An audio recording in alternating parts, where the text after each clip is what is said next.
Kembali lagi bersama kami semua di sini, ada Arabi Yakub dan Mas Oke Benar, yang kembali kita akan menjelaskan dan juga mengeksplorasi lebih banyak tentang agama Yahudi. Pertanyaan sebelumnya, Pak Arabi, tentang bagaimana euforia dan juga denom-denom di Yahudi gitu bisa membantu supaya teman-teman ini jauh lebih paham, memahami gitu. Karena euforia orang mau jadi Yahudi ini memang kan baru, saya bilang euforia orang Indonesia ya, 10 tahun belakangan, jadi mereka masih mencari jati diri lewat denom-denom yang ada. Sehingga ada denom yang tidak ada di Yahudi tapi ada di Indonesia. Sinkretisme saya bilang. Misalnya ada kelompok-kelompok sebenarnya orang Kristen tapi beribadah dengan atribut Yahudi. Jadi dinilai orang denominasi Yahudi padahal bukan Yahudi. Itu loh, itu ada kelompok itu sebenarnya di Kristen juga nggak masuk denominasi sendiri. Jadi ini yang kadang yang bikin orang teman saya bersahabat baik dengan para pemuka agama Kristen ya.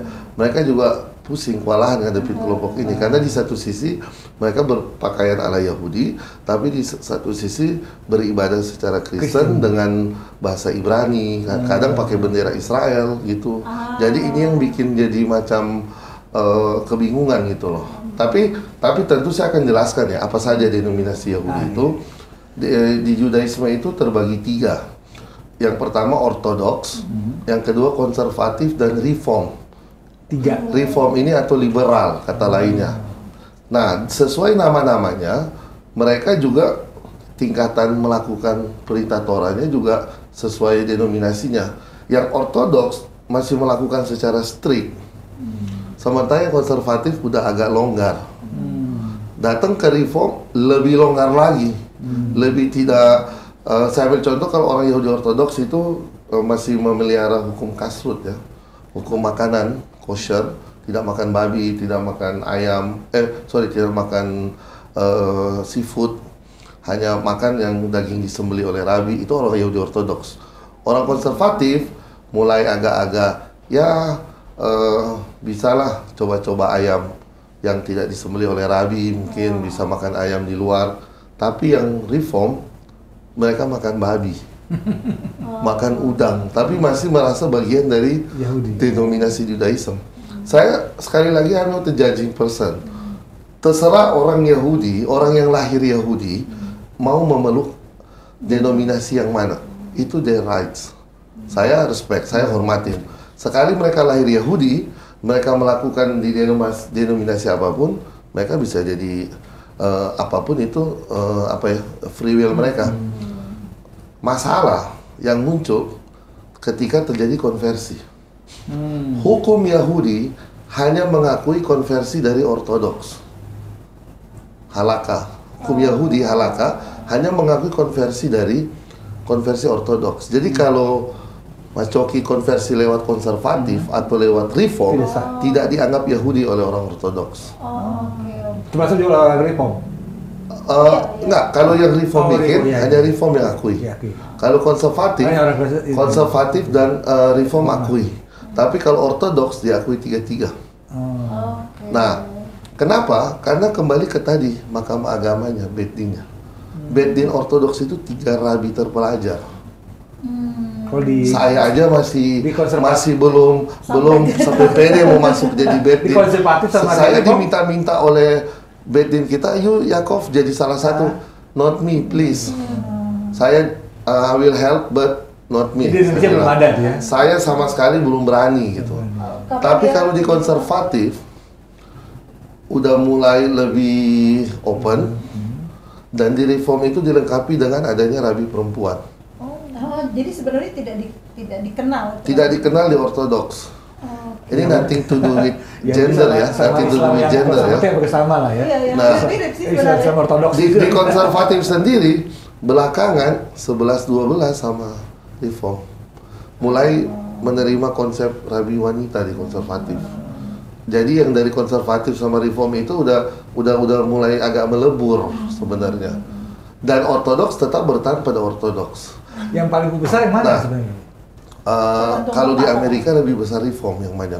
Oke. Bahkan di Israel lebih besar yang sekuler malahan. Ortodoks ini selalu paling kecil ya? Kecil, tapi taat gitu loh. Iya, iya, Tapi iya. itu fondasinya. kan? Fondasinya, tanpa mereka hilang agama Yahudi Iya, iya, gitu. iya, betul. Nah, saya mau bilang begini, misalnya nih, ya kan, Pak Coki kan convert lewat reform.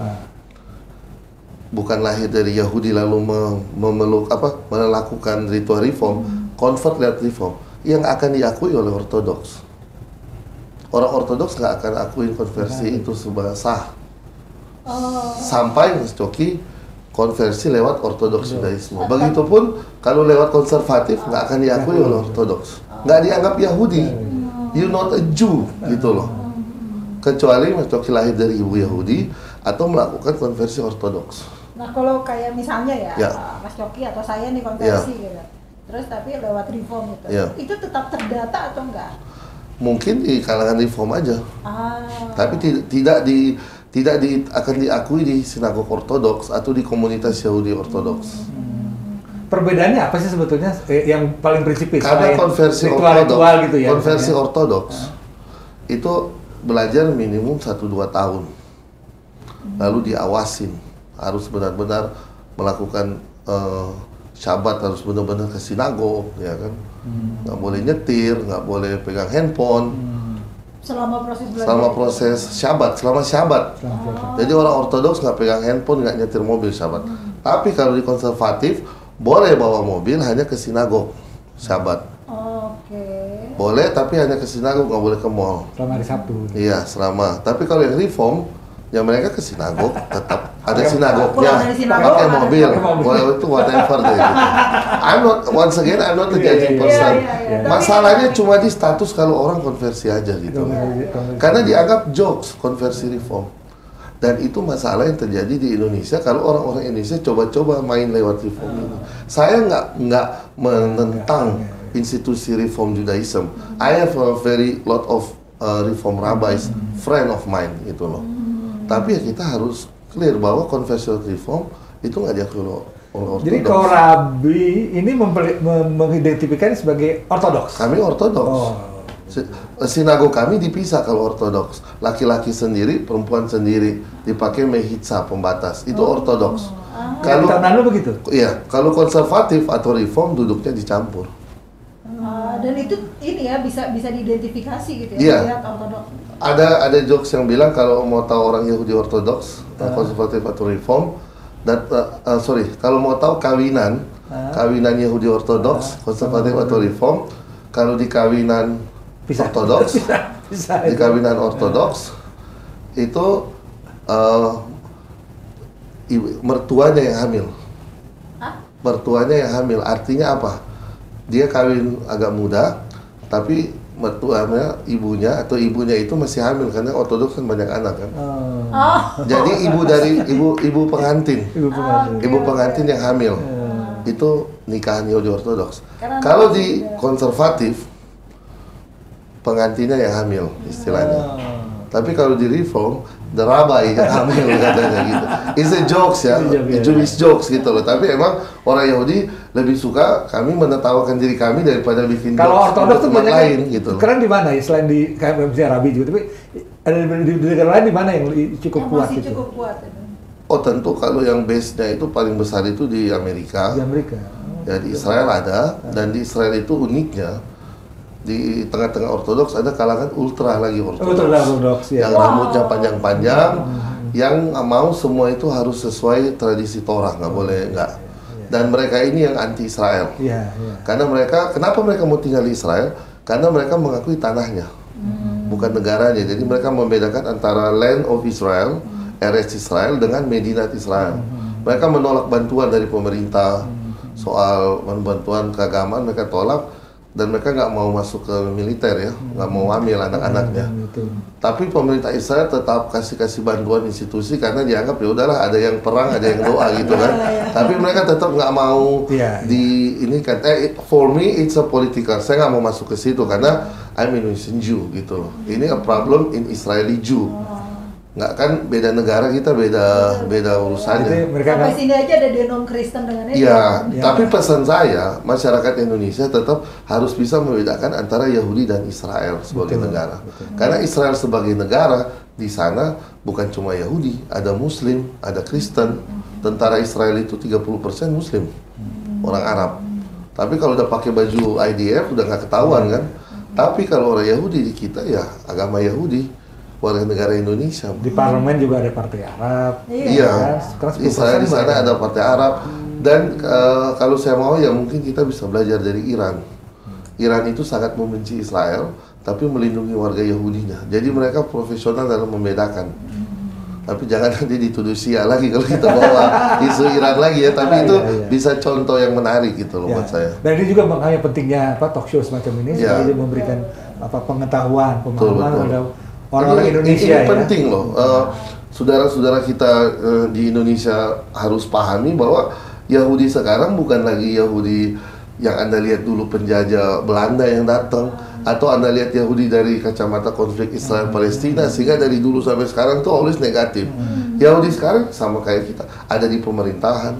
Jemaat saya ada camat, di sinagog ada pengusaha, ada guru SD, ada macam-macam. Dan di negaranya sekalipun gitu ya. Iya, dan Maksudnya, di Indonesia gitu kita di sinagog itu jemaatnya berbagai latar belakang. Tapi di seluruh dunia yang disebut penganut agama Yahudi tetap lebih banyak yang keturunan ya dibanding yang konversi ya. Artinya begini, ketika ada orang konversi, misalnya masuk agama Yahudi nih ya, contoh aja ya udah anak-anak itu jadi bilang keturunan Yahudi. Iya, maka itu dia harus sangat-sangat dinilainya itu udah sangat-sangat dinilai betul. gitu. Harus disiplin Harus. dalam urusan. Dan kebetulan karena Yahudi tidak berdakwah, kenapa kami nggak berdakwah? Karena agama Yahudi satu-satunya agama yang merasa bahwa untuk bisa masuk surga, Anda tidak perlu jadi Yahudi.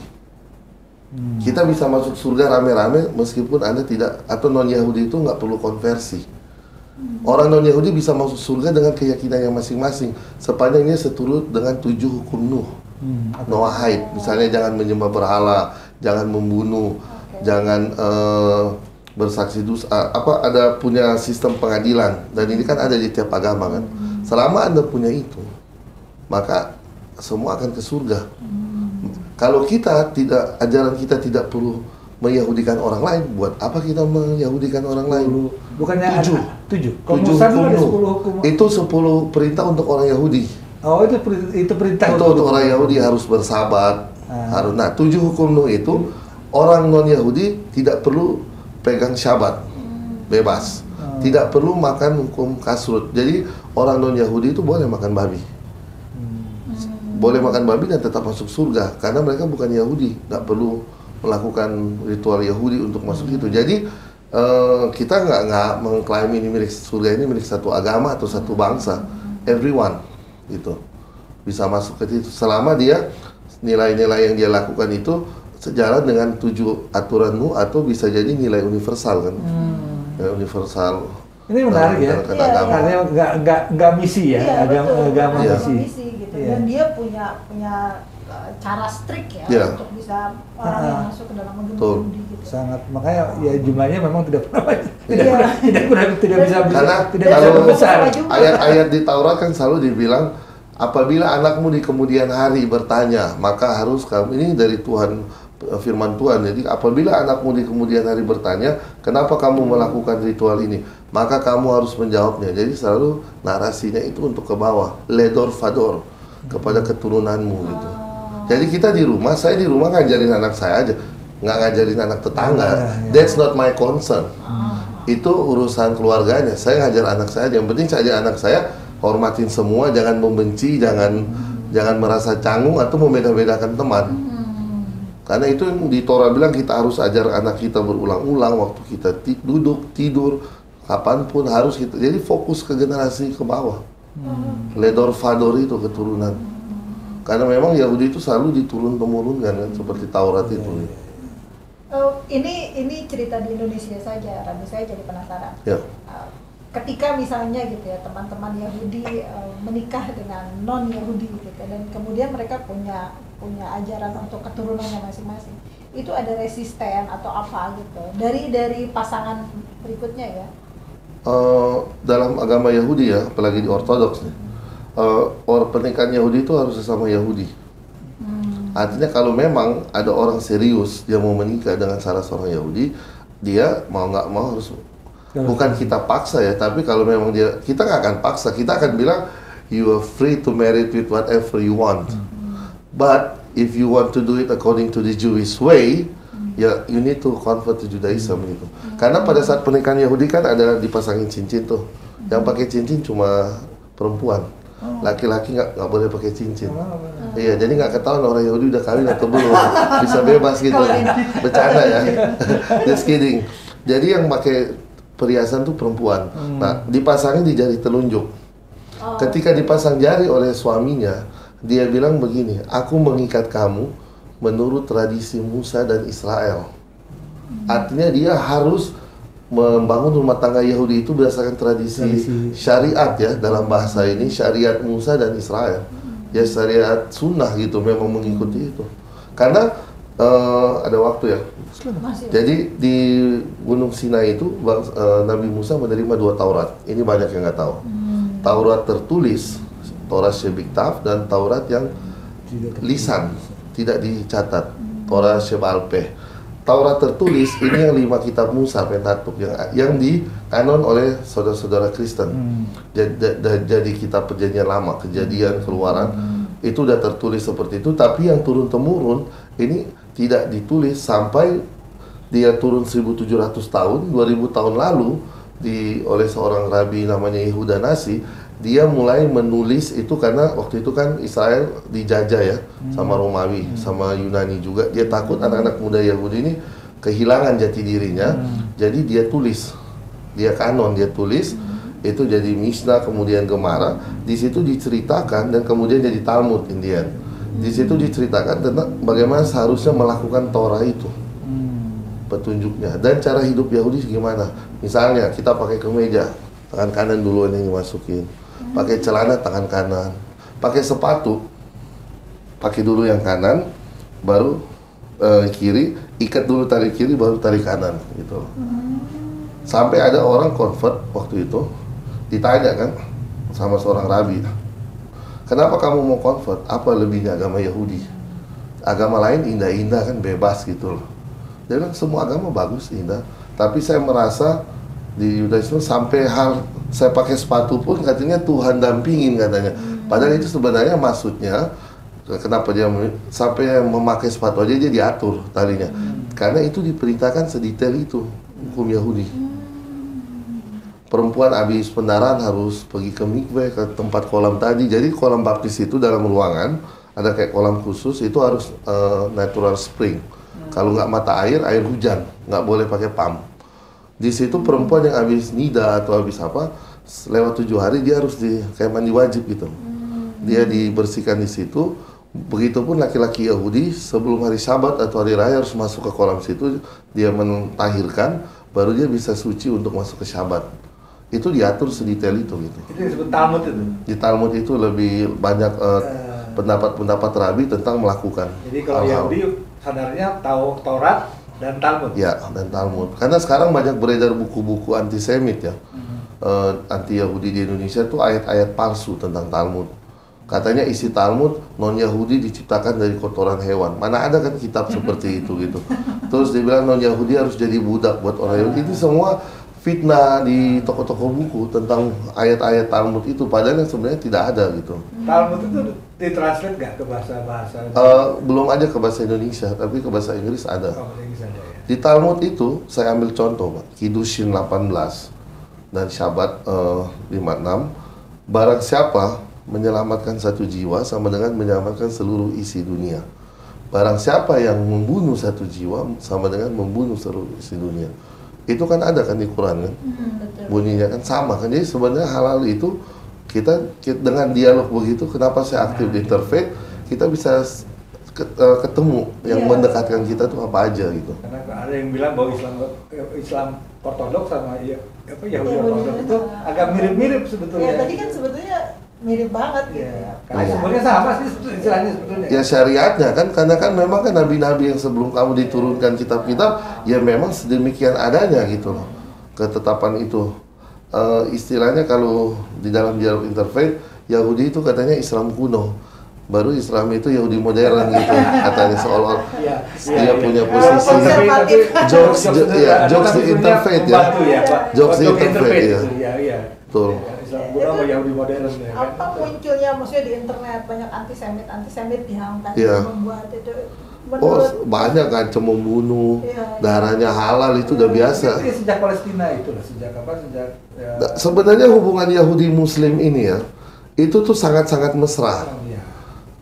Kecuali ya mulai tahun 48 adanya 48 itu. perang Arab Israel itu jadi buruk. Tapi sebelum itu kalau saya mau bilang sejarah, nggak usah jauh-jauh mundur ke belakang. Ke zaman Inkuisisi aja, waktu Yahudi lari dari Andalusia, karena kita dipilih tuh waktu itu mau tinggal jadi Katolik atau keluar dari Spanyol. Kalau tinggal nggak mau jadi Katolik, nggak keluar, dibakar.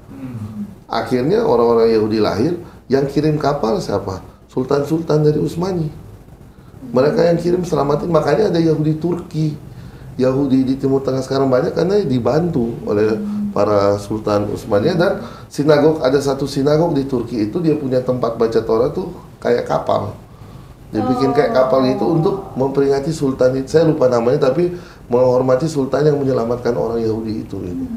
Jadi sebenarnya sangat mesra hubungan Yahudi dan Muslim ini, yang sayangnya oleh konflik di Timur Tengah dan beberapa konflik yang terjadi karena itu agak menjauhkan gitu loh. ya padahal di Palestinanya sendiri orang Yahudi banyak. Nah, justru karena orang-orang itu udah menafsirkan seakan-akan bahwa konflik antara Islam dan Yahudi itu sudah muncul berabad-abad yang lalu. Ya. Padahal kejadiannya adalah hanya awal-awal abad 20 ini. Perang Arab Israel aja. Soal tanah ini loh, soal tanah. Iya. Ini. Tanah ini gitu loh. Betul. Kalau Dan kita mesra semua dulu kan. Baik tuh. Kalau menurut pakar sejarah kan, perang salib pun kan bukan perang agama, perang politik, perang salib. Tidak ada perang agama, karena agama nggak ada ngajarin perang kan. Semua itu politik-politik yang hanya menjauh-jauhkan manusia demi kekuasaan gitu. Selalu agama dipolitisasi. Selalu agama yang di bawah. Iya, Karena ini betul. problem-problem kita semua gitu loh ya. Iya. Mengapa kebebasan beragama itu memang menjadi sangat penting, karena di banyak tempat sekarang ini politisasi agama terjadi. Iya, Dan betul. perang-perang yang terjadi, isu terorisme, termasuk juga dengan pemilihan-pemilihan elektoral ya. Iya. Yang negara ini kan sekarang Amerika, Brasil. Semua agama pakai politik sektarian. Sekarang pakai sektarian Sama bilang, agama ya untuk negara yang menganggap demokrasinya paling maju, lebih tua dari kita, tetap isu sektarian yang dibawa. kita mesti berhati-hati lah supaya nggak berulang-ulang. Kalau dari maksudnya ketika melihat fenomena Yahudi di Indonesia gitu ya, Iya. dan tantangannya lah kira-kira, menurut Rabi seperti apa nih melihat perkembangan Yahudi di Indonesia? Saya terus terang nih, jujur aja belakangan ini kalau lihat komen-komen di Instagram itu tentang misalnya masalah penolakan Holocaust kemarin, udah lumayan agak bagus ya sikap kaulah muda Indonesia yang udah tercerahkan. Tapi ya masih ada lah yang masuk bilang Yahudi laknatullah, lain-lain. Itu saya anggap orang kurang narasi aja. Orang-orang begini harus kita edukasi, jangan kita benci, ya kan? Karena kebanyakan kebencian orang itu karena dia tidak pahami itu, jadi dia benci. Begitu kayak museum Holocaust aja, banyak kan ditentang waktu itu kan. Setelah saya jelaskan bahkan kepada pihak MUI sendiri secara langsung di pusat, ya mereka akhirnya sangat memahami gitu tujuannya. Nggak perlu dikait-kaitkan dengan selalu konflik Israel Palestina. Museum Holocaust yang saya bikin itu punya tujuan bukan cuma mengedukasi bahayanya fasisme dan rezim Hitler, tapi bahaya akan kebencian, hatred pada agama apapun. Dan itu masih ada sekarang. Museum Holocaust di Amerika, dia pasang banner besar tentang Rohingya. Dia pasang besar tentang di mana ini, apa yang satu lagi nih selain Uighur, tentang Uighur. Jadi Museum Holocaust di Indonesia termasuk di dunia termasuk Indonesia, kita bukan cuma melawan antisemitisme, kita melawan Islamofobia, Kristenfobia, apapun fobia terhadap agama apapun kita lawan. Kenapa kita bikin Museum Holocaust? Ini loh contoh. Ini yang terjadi kalau kalian membenci agama apapun. Dan kami sebagai pihak yang sudah menjadi korban, keluarga oma saya sendiri ada 30-an yang meninggal di Holocaust. Saya punya datanya gitu, saya bisa pertanggungjawabkan. Karena setiap saya bicara begini, nanti ada orang talk show bilang saya juga oma saya meninggal di Holocaust, opa saya meninggal without any data. Saya nggak ini ya, buat saya itu kayak jadi jokes akhirnya. Tapi saya bisa pertanggungjawabkan. Kami yang merasa pernah menjadi korban atas kebencian, rasisme, justru harus berada paling depan.